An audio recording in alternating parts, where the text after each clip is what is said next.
Happy Monday. Yeah, we're live now.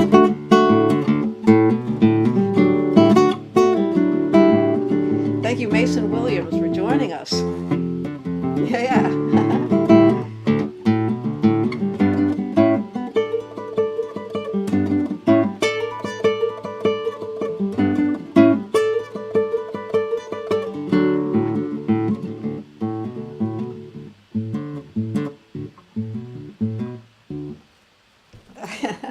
All right.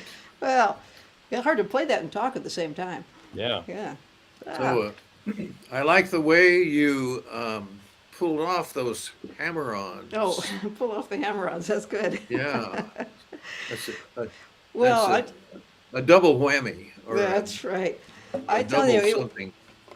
I remember when your classical gas was on the radio all the time, and it was so exciting that an instrumental piece was a big hit on the radio. Yeah, people have told me it's the only time that a finger-style uh, instrumental has ever been a hit. Wow.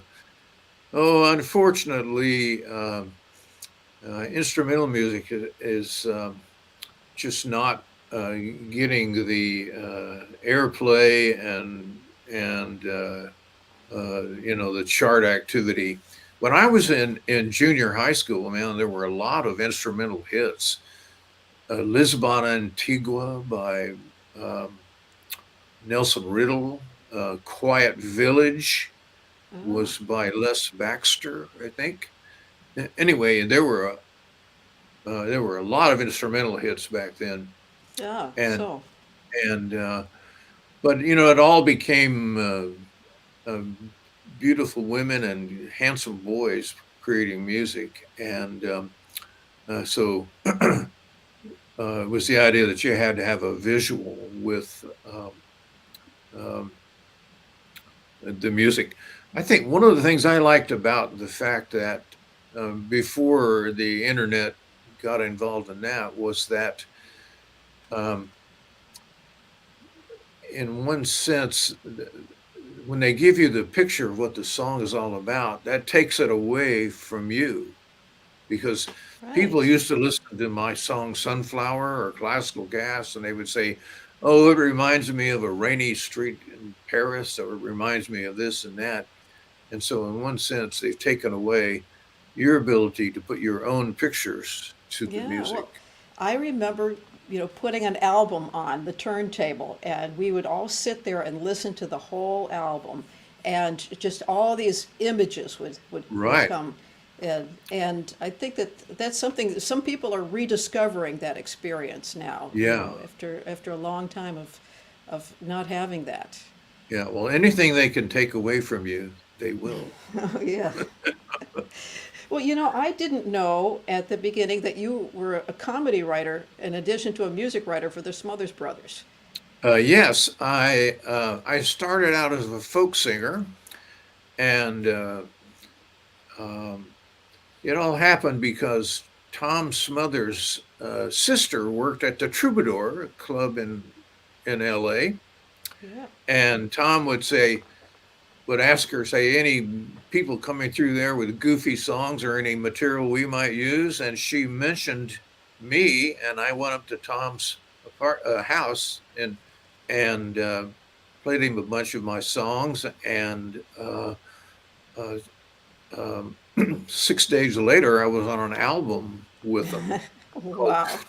called Tour de Force, and so anyway, that was how that whole thing started. And Tom and I would spend a whole weekend listening to music, just record after record after record, Hmm. Yeah. and a lot of those records that we put on ended up being guests on the show. I might say this that uh,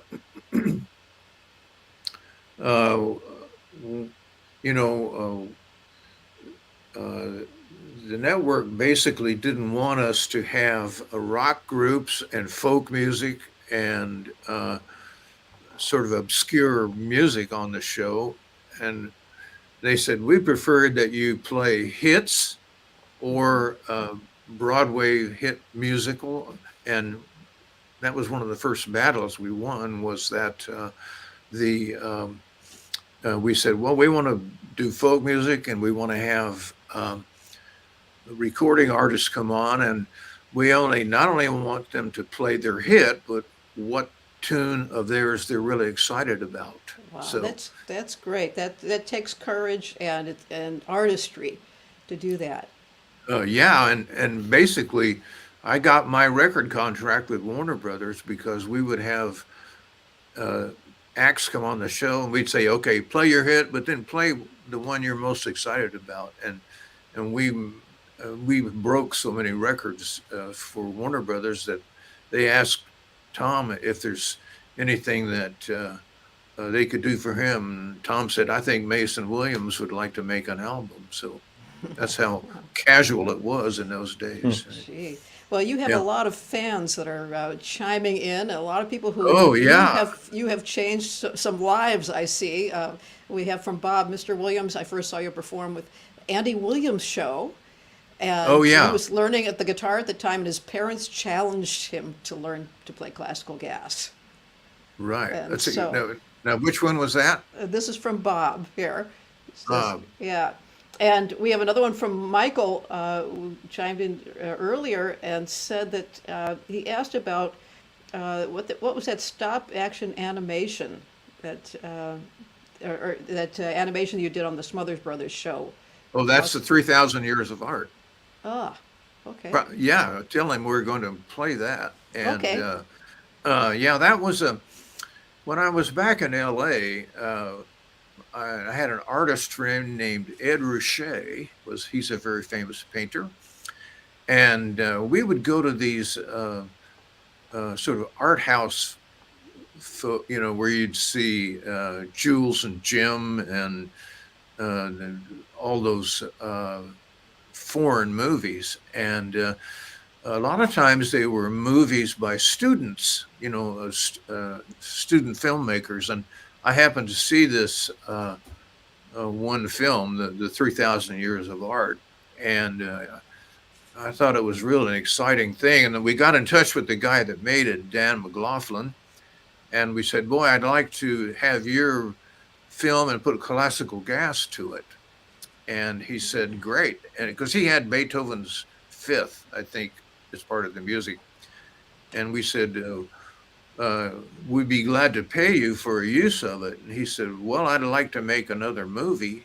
And so I said, well, what would it cost you to make a movie? And he said about $3,000. So $3,000 was a lot of money back then. But Wow. so anyway, we gave What a him difference. $3,000, and I got the right to put my tune to it. And he made a lot of other movies too. He was a student filmmaker at UCLA in Los Angeles. Wow. Well, let's play a little bit of that, and then I'd like to play you classical gas on the harp guitar. Maybe Okay. see what you think after. And we just got a word from String Masters. We're going to do a free class on classical gas. Those of you who want to learn it or want to review it, Tuesday, May 3rd. And if you'd like to join us, we don't have the registration link up yet, but just send me an email, concert@murielanderson.com. And we'll put you Right. on the list to get an invite. So here's let's see if we can pull up the 3,000 years. Okay, here we go. The original.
All right.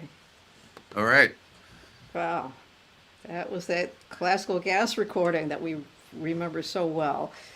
Uh, yeah, that was it was. Oh, I had been listening to a lot of, I was playing guitar. I was, as a folk singer, we were playing guitar. And uh, I think classical gas is basically more folk oriented, more modal. I don't consider myself a jazzer. I can play some sophisticated chords, but basically I thought of myself as being a folk musician.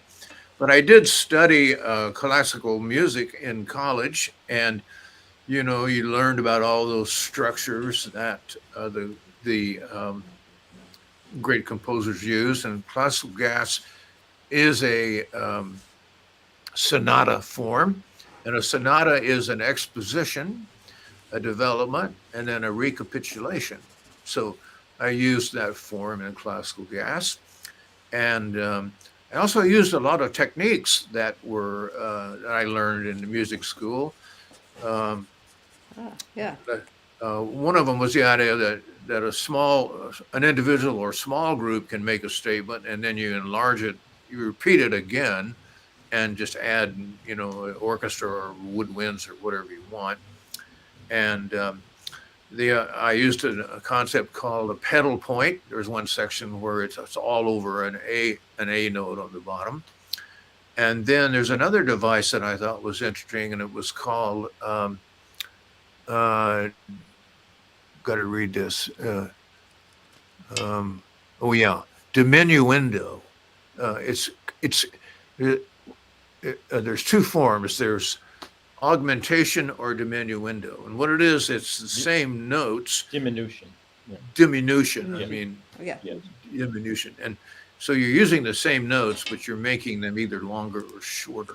So in that part that goes da da da da da da da da da da da da da da da da da, I went da da da da da. So it's the same notes, but they're shorter.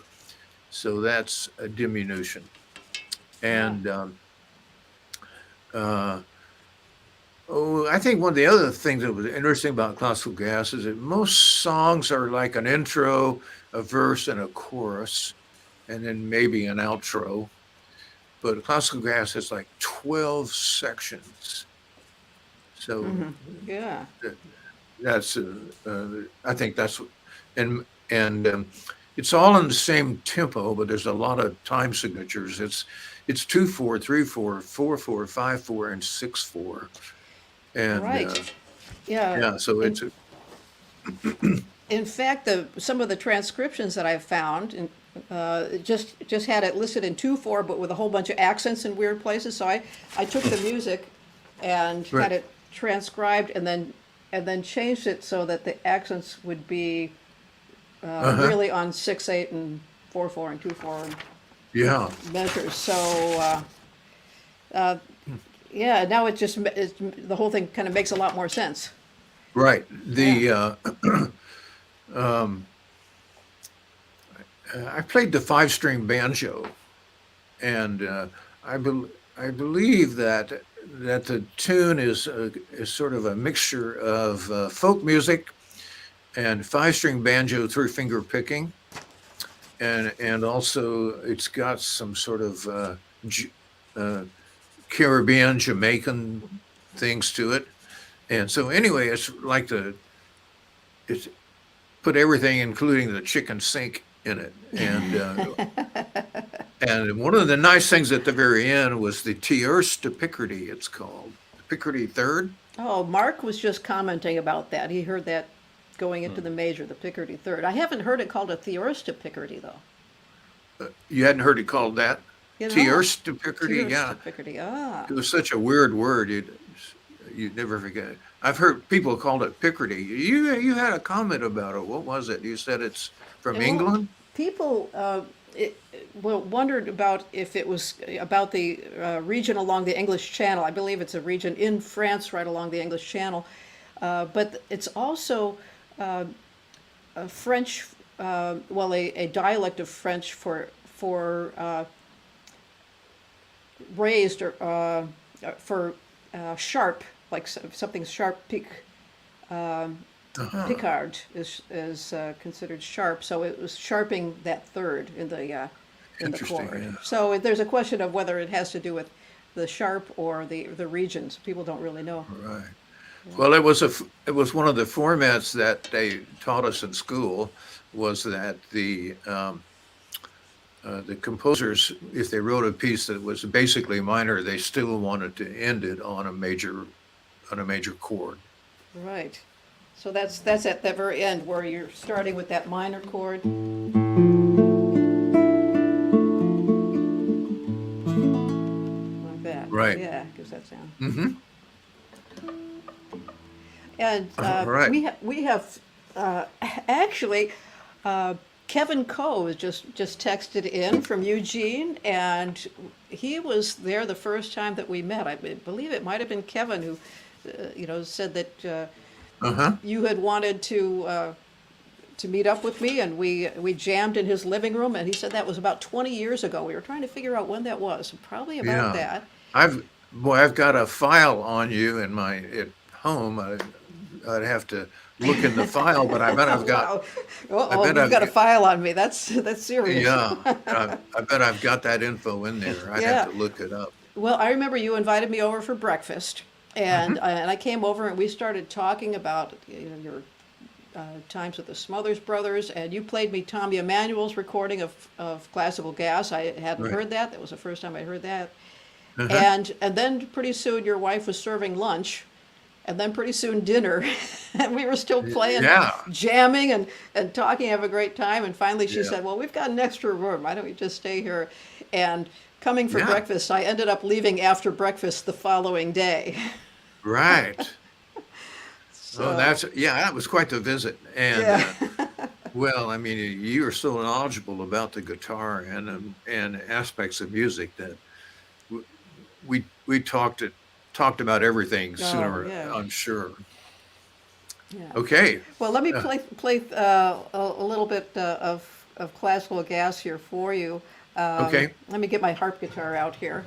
So Oh, hang on a yeah. second. Let me pull that. Well, I played with John Doan uh, quite a bit, and I was so fascinated by the harp guitar. And uh, oh, John and I, we played at several, I don't know, must have 30 or 40 concerts together. And, not we would play together. And he has some wonderful compositions. That farewell of his, you know that one from sure. Oh yeah, that's a Yeah. beautiful piece. And And Dan, yeah. that funny one he wrote about Bach. Remember that one? I can't bring back that one. Uh, I don't know if he yeah. played that one for me. Oh So, boy, it was really great. oh great. Well, it And was Dan in Rochester said the first time he heard you was together with John Doan. uh-huh. Yeah, in concert there. And So and you Rochester, Rochester, New York. oh, New Yeah, York, yeah. yeah. Right. Uh, yeah, I was. I can't. I'd have to look up what the theater was, but Rochester was a very musical town. Boy, so many great musicians, and there's a great museum there. I think, isn't there? I believe so. And a Yeah. Rochester Guitar Club. That's where I know it from. Right. Yeah. But John Dones was really inspirational for me too. I just loved the way he played, and we ended up recording Harp Guitars Under the Stars together. Uh-huh. That CD, and it was because of John that I ended up getting the super trebles on my harp Right. guitar, and Yeah. he was the inspiration for that. Right. The yeah, I used to say, I think I said something about the harp guitar. I said, John, where does all this music come from? And he said, oh, it's just magic. Yes, I remember him saying that. Well, it is. Music is magic, Right. and And yeah. oh, anyway, we had a great show with Art Maddox was our pianist and had a bass player. And anyway, we played, oh, I don't know, like I say, 40 concerts. And I've got a list of all those somewhere as well. But I was sure fascinated by the harp guitar. Yeah. Well, here I'll see what happens uh, if I give this a try. Okay.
Great.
Oh, good harmonic. Yeah. All right. Wow. Well, I bet it's hard to take lessons from you because you're so beautiful. It's hard to look at the guitar. You want to keep looking at you. Okay, where'd you go? My picture went away. There There we I go. am. Oh, Okay, thanks. all right. So Yeah. anyway, Oh, well, thank you. And I have to thank John for introducing me to that. yeah. Oh, actually, Stan actually produced that. Dan actually produced that concert that he went to in Rochester. So that was cool. Uh-huh. So Yeah. he remembers it, right? Yes, he remembers it well. Yeah. And we actually have uh, s- Ken and Ken and Tom here. It looks like are just saying that was just one of the most amazing pieces. That they're so thankful for you to have been writing that. Carol as well, and there was another tune that you wrote that I just loved when it was on the radio all the time. And Stan said the same thing. Saturday Night at the World. Uh-huh. Yeah, that was one I haven't thought about for a long time. So I may have to pull that back up and work that Uh, back. into my repertoire. I used to listen to a lot of foreign music, and let's see, God, boy, I can't remember his name. He was a French balladeer. Gosh, I'm at 84 years old, and I've got what is called sometimers disease. You do very, very well. You do better than I do. Oh, I just Remembering remembered. things. Yes. Sometimes Charles Aznavour. Oh, Yeah, so I was listening to this French music, and it was the idea that it told a story. So it was the idea that so it was a song first called Saturday Night at the World, and then I decided that it was interesting enough musically to turn it into an instrumental piece. And but I mean that's just it. You know, you're always sort of borrowing from all these other places and incorporating it into your own work. right. Oh, we have a note here from Jim. How do I get such a wide reach with my little hand? I actually have one of the smallest hands I've seen. I think only Valerie Duchateau has a smaller hand than I do as far Well, as guitar player. But I can get the reaches because nobody ever told me that I had a small hand. right, And so I didn't know. And so then what I just do is I relax into it and I let the very tip of the right, finger get where most people go this way. So yeah, there's some people I think Pickin' and Grinnin' Music Store, a couple others that have right, a photocopy of my hand on the wall in their guitar teaching studio, so uh-huh, that whenever anyone says their hand is too small, they hold it up to that, and right. it disproves it.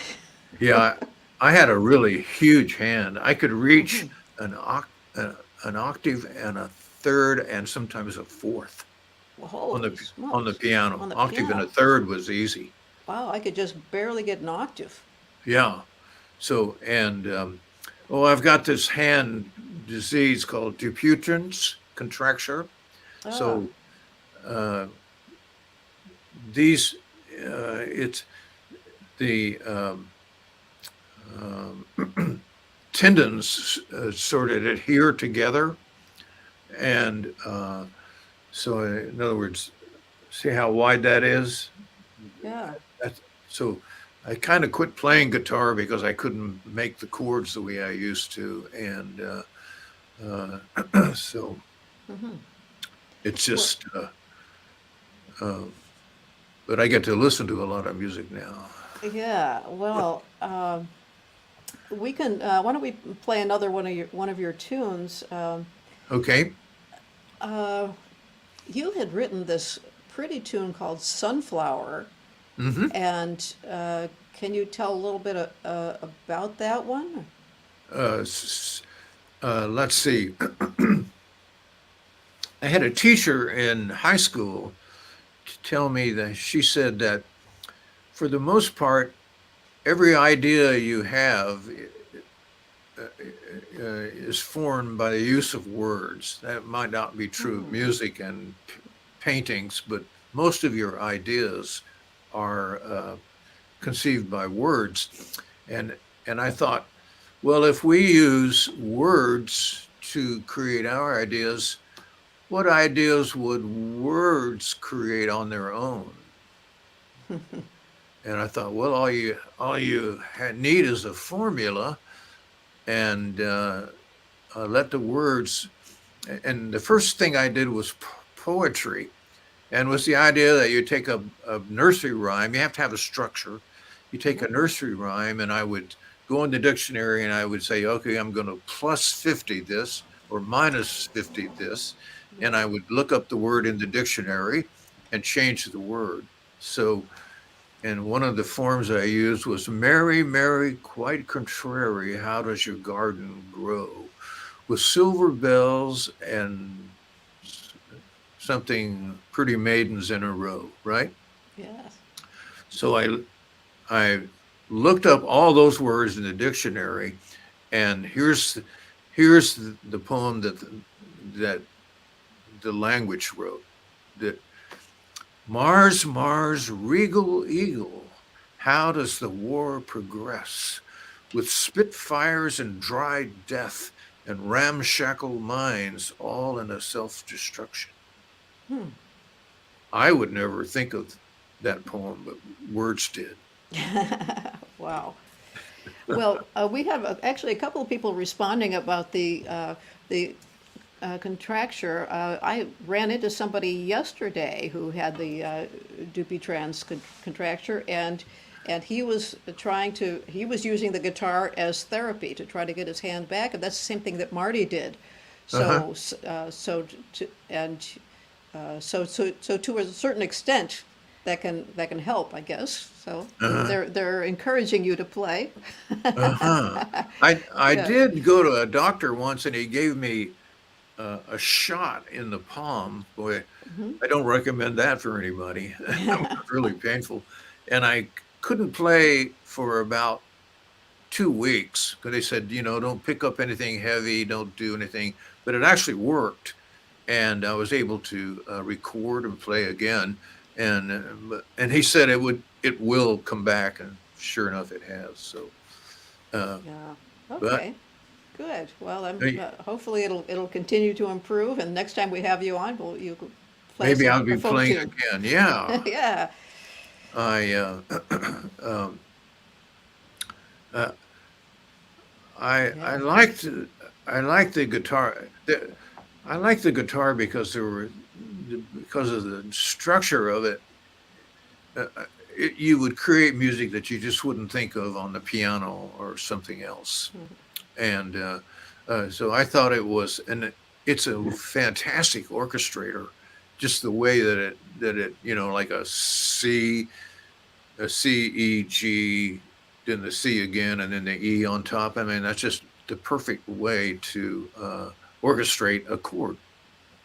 Yeah. And so it's uh, they say dog is man's best friend, but I think the guitar is Yeah. giving the dog a run for its money. Great. Well, there's a little documentary here you have on the creation of Sunflower, and we have some other interesting comments here. We'll respond to right after that. So Okay. let's go live with the little At one documentary. point in my life, I was involved in creating ways to create ideas instead of just waiting around for me to think of them. I came up with the concept to use words as a way to create melodies. I ascribed note values to the letters of the alphabet. A was A, B was B, C was C, and so on. H became A sharp, I became B sharp, etc. O through U were the flats, and the rest I can't remember. I chose the word cantilever, translated the letters into notes, and it came out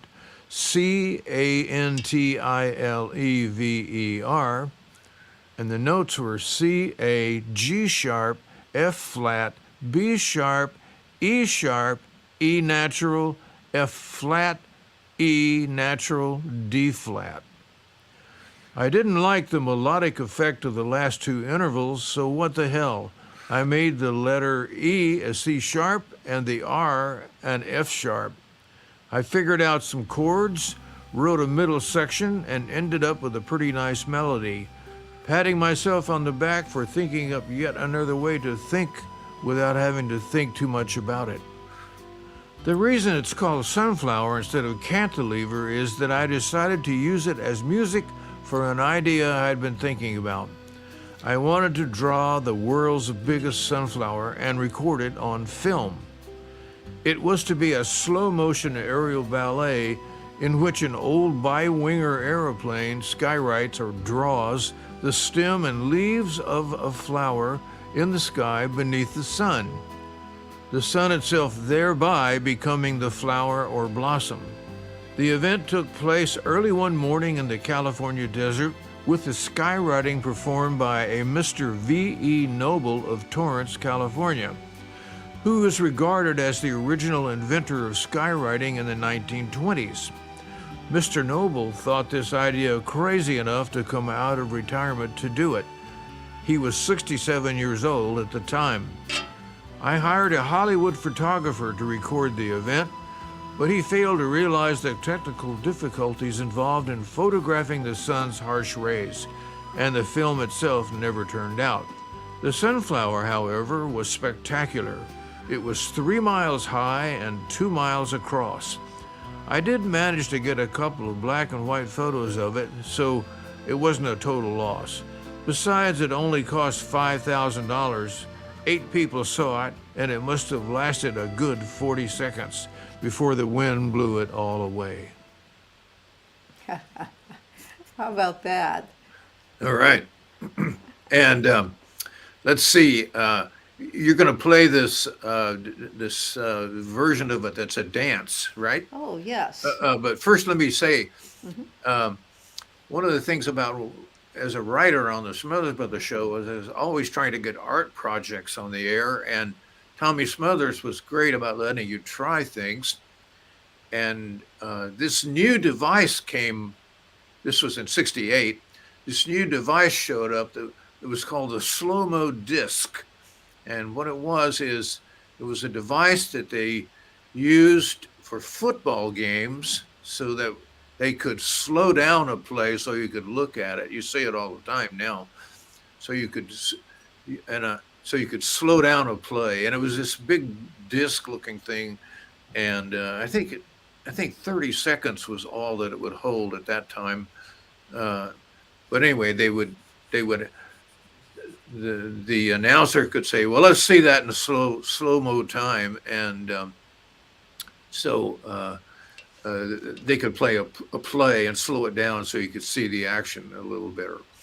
And so I decided to use that device, the slow-mo disc, and have some dancers dance to my tune Sunflower. And so it was the idea that they could dance in real time, but that we could slow what they did down to fit the music. Okay.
Yeah. All right.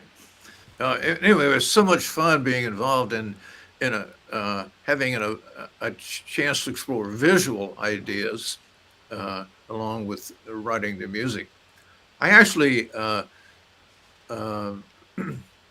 tried to talk Roger Miller in 1966 into doing videos, and when I went to the producers of the Smothers show, I said I'd like to make some videos, and they said, "What do you mean videos?" I said, "Well, it's just the idea that you play some music and you have a visual that goes along with it." And I remember one of the ones I wrote for Roger was the idea that Liberace, who was going to be a guest on on Roger's show, Liberace was a pilot in an airplane with a keyboard, and so as he played the keyboard, the plane would take off and do all kinds of flight things and whatnot. And but I was always really fascinated by videos, and the Classical Gas and the Sunflower were examples of a chance to get to explore that idea.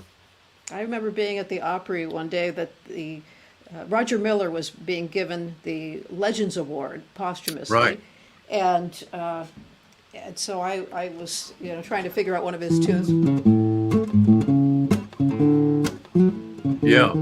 That one, so I Right. figured that out. And then when Chet went into the dressing room, I think it was somebody from the Opry who said, "Oh, they're getting out the Bondo now," as they were doing Chet's makeup for the. Yeah, he was really, one other thing he did, I don't know if you saw him do that, but he would sing harmony to what he was playing on the guitar. Yeah. Did you ever see him do that? Right. Yes. Yeah, it was really great. And he was quite a gifted songwriter. And something about the Everyday Housewife, boy, that was a beautiful melody. And but I was on tour with him for about 16 weeks.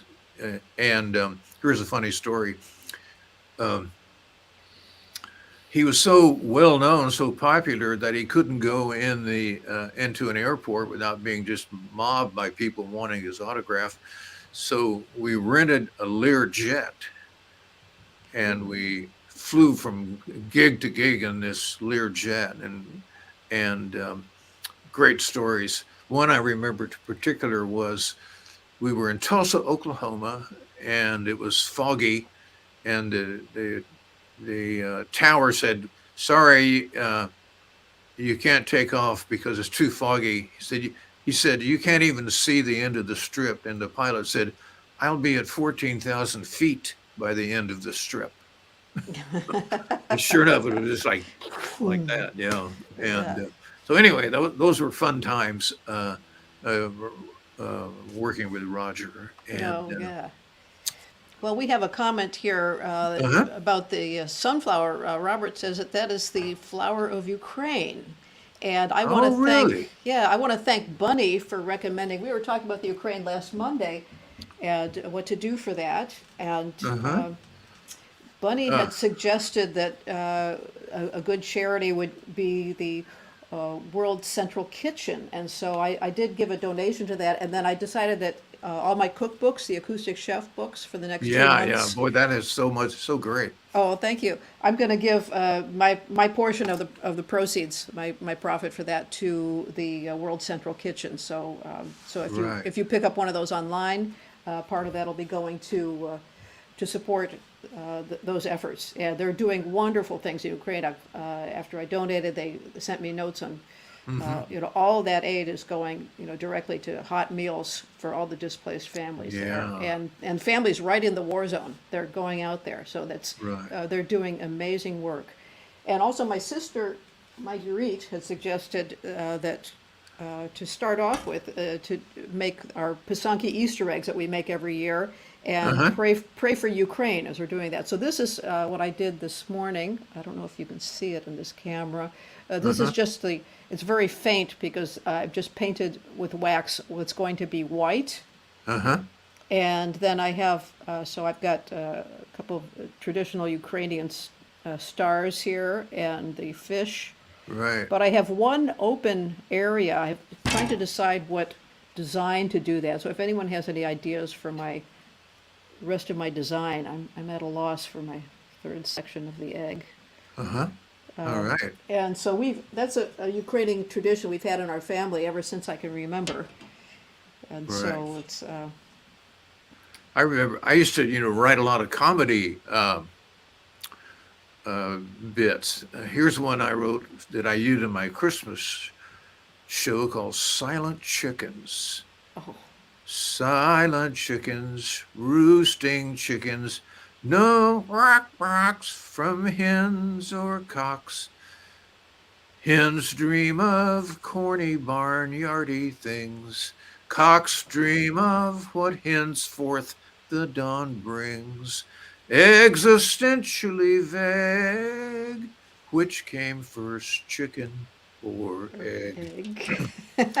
And so anyway, it was great to.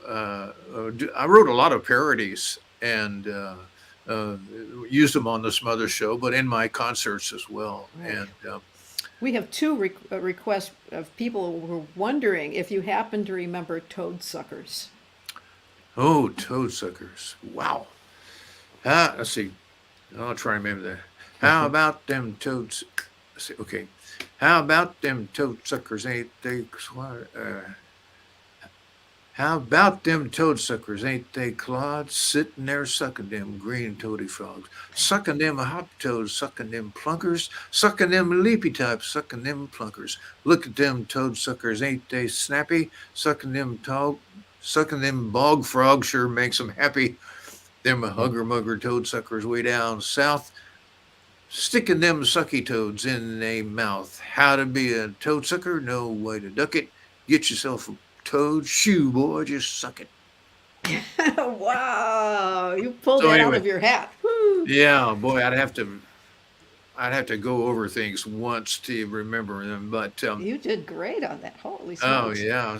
Anyway, I wrote about there was moose goosers and there was duck pluckers and sticker getters and all kinds of different ones. And uh, the, the Kingston Trio recorded some of those in their act, and that was the first commercial use of my material by a major act. This was in it was on an album of theirs called Back in Town, and it was recorded live at the Hungry Eye in San Francisco, and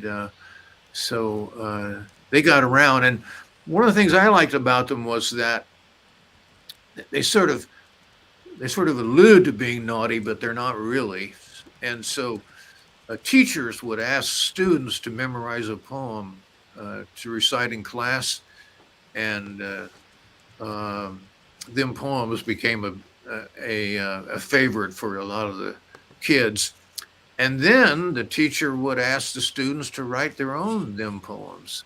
Huh. And I've got a lot of them poems that people have written and sent me over the years. So it was a sort of an art form that had a life of its own. Okay. Oh. And we had a request for the name of that organization. Again, I went ahead and texted it to you. World Central Kitchen is the name of the organization. And then you can get my acoustic chef at murielanderson.com.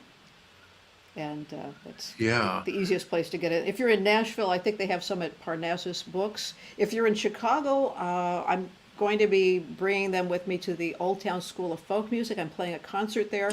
My old stomping grounds. I remember seeing people play there. That was a great venue. Oh, it's a wonderful venue and just so Yeah. historic. I used to teach there and I used to take lessons at Ray Tate's class when I was in high school. So that'll be Right. Saturday, April 16th, day before Easter. So sign up for that and Uh-huh. I'll have my books there as well. So thanks for asking. Yeah. All right. And we had one request for some harp guitar and one request for uh, the uh, the original arrangement of The what? the original arrangement of classical gas that you played on the Smothers Brothers. So maybe we'll pull that up. Oh, sure. Okay. Yeah. Well, That. yeah. Well, this is actually the original was on the air in '68, but we had a 20-year reunion in 1988, and this version is from the 1988. But I mean, they used a lot of the video from the '68 in this version, so it's kind of a sort of a Mashup. yeah, a mishmash, or what do you call them? Mashup. Huh? Mashup. Mashup. A mashup, yeah. Yeah. And well, I wanted to one time do a whole music project that would involved art, uh, using art concepts for music. The Sunflower would have been part of that, Yeah. but was the idea that a mashup is really like a collage because it's two pieces of music coming together, Yeah. or it could be other things as well. All right. Well, let's play that original performance from the Smothers Brothers, and you're welcome to put in Okay. comment as we go, and then I'll think of All right. something new here.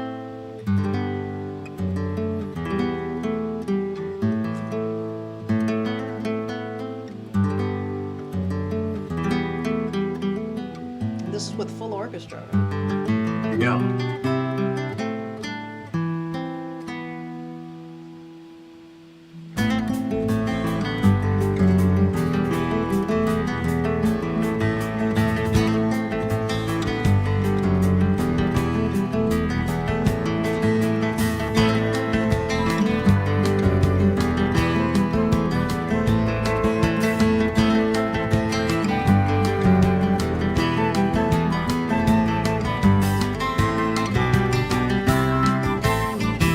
Is that Nelson Riddle?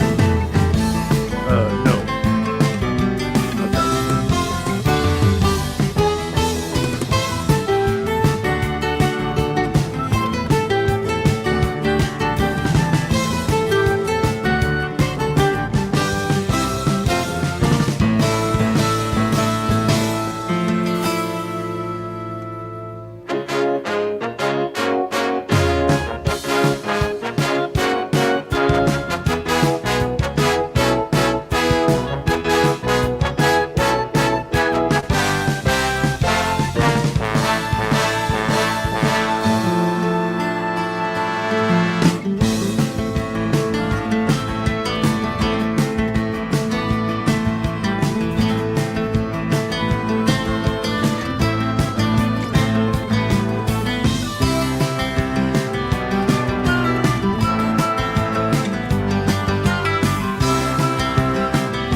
All right.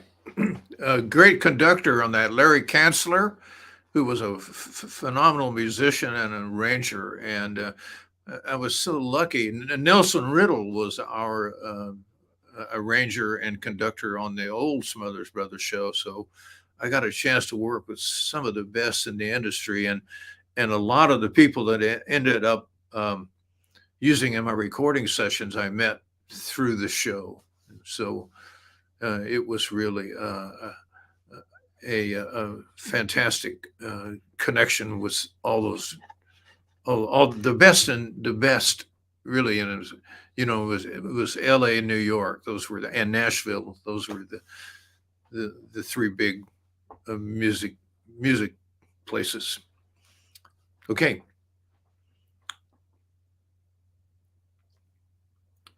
Oops, not hearing you now. She's muted. No? Oops. There There you we go. are. Yeah. Okay. All I right. think we're running out of time here, so I think that I'll play the harp guitar for you next week. I know we had some requests for that. And next week I might try something new. I just got this. This is called Real Time Audio, that I can actually jam with somebody live. So this will be an experiment for next week. See if we can do that. So it's supposed to Yeah. reduce the lag for jamming. So this will be exciting. Right. So I'll do something with Boy. that. Don's a guy that you'd want to do that with. He is an Oh. amazingly gifted improviser. Great. Well, I was just going to say, Don is that voice that you heard backstage here, and we want to thank Don for being our audio engineer there in Eugene, Oregon, for you. You're Yeah. welcome. I'm just lurking here off to the side, keeping an eye on things. Oh, great. Well, thank you, Yeah. Don. Thanks for making this possible. And Yeah. also, Mason, I want to thank you for the wonderful gift, this huge box of goodies here, all sorts of music. And you've got a lot of stuff on CD Baby and iTunes. Look at this list of things. All those yeah. tunes. Uh-huh. So if you want to get some of Mason's music, there's a lot more than classical gas, and that's and you Yeah. can tell that by all of these music books here. This gives me no excuse, and it was actually because we reconnected through my students that I started working up classical gas again, and we actually had a couple people chime in here that saying that they are now inspired to learn classical gas. All right. And so we've got some more people reviving that tune, and you're welcome to join us. Send me an email. Again, my email address, I don't think I have it posted there, concert@murielanderson.com. That will send you an invite to the May 3rd. And Mason, May- do you think you can stop in at that? You stopped in at my last class, and people just loved hearing Yeah, your that's comments. May 3rd. I will Yeah. write it down. Excellent. And anyway, I've sure enjoyed this, and great to have some of this other music of mine get a little bit of a profile Oh, yeah. in yeah, the yeah. media, as they say. Great stuff. And do you want to close with the little short one? Yeah, we'll close with a little. I should tell you that Don's wife is my graphic artist assistant, and so I had written this tune called Mistletoe Mustache, and so it was great to go on the internet and look up pictures that would go with the lyric, and she was just really great about helping me put them all together and adding things to it, like if I wanted a mustache on something or a pin drawing something, and she's just really gifted. So Cool. they've got quite the household with music and art between Yeah, the well, two of them. my fiance Brian is my graphic artist, so Uh-huh. there you go. Good All right. good to have in the house. for sure. Yeah, That's right. no Always good kidding. to have one in the house. Oh, yeah, at least one. So here's a little Okay. bit of mistletoe. So Hammered Dulcimer. yeah. Christmas time's a list of joyful bliss that comes but once a year. Christmas carols and jingle bells ringing in your ear. Jolly Christmas trees, holly wreaths, and Santa's ho ho ho. Yuletide good wishes and sweet kisses neath the mistletoe. If you want to mooch a Christmas smooch beneath the mistletoe, find where it's been pinned up and then hang around below. Folks will likely say you're in the way of where they want to go. So here's a new idea, which I'm sure you'd like to know. Why not just have some mistletoe right beneath your nose? You'd be kissable then everywhere you go.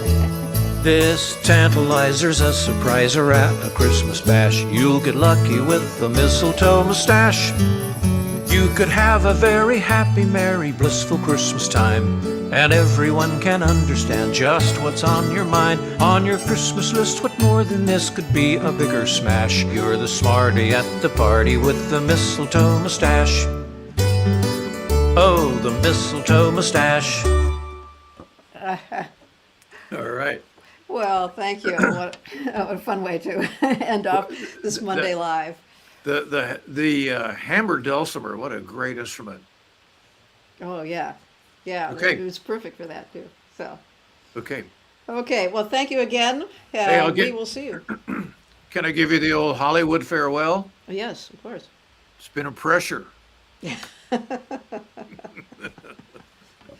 Cheers. Goodbye. Cheers. Bye. Okay.